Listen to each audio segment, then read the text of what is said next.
My mom said I was born on a Sunday, and the next Sunday she had me in church.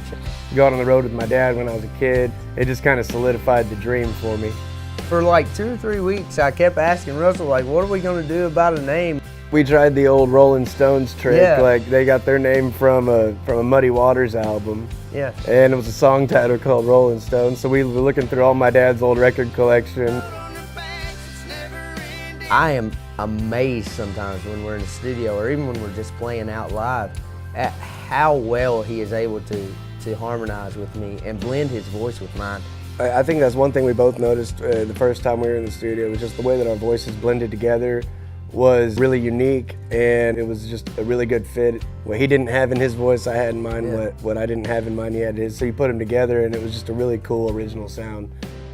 The cool thing is seeing familiar faces. And you go to a venue 200 miles away from the one you played 3 weeks ago, but you see that same person that traveled to come and see you.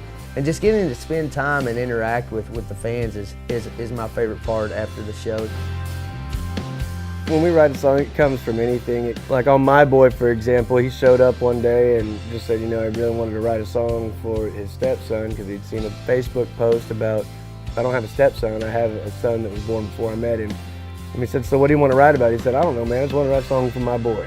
You just try to pick little things out of the atmosphere somewhere that might strike a nerve with somebody somewhere.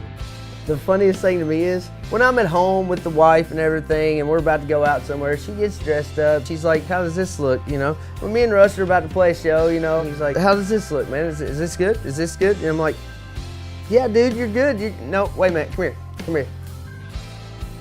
Man, I think the one thing that Elvie and I have in common is that we shoot for the moon.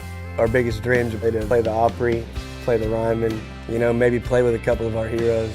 You walk into the Ryman and got you can presence, just yeah. feel it, man. You know, Hank Williams has stood there, Willie Nelson, George Jones, everybody stood right there. And that's a huge dream for me.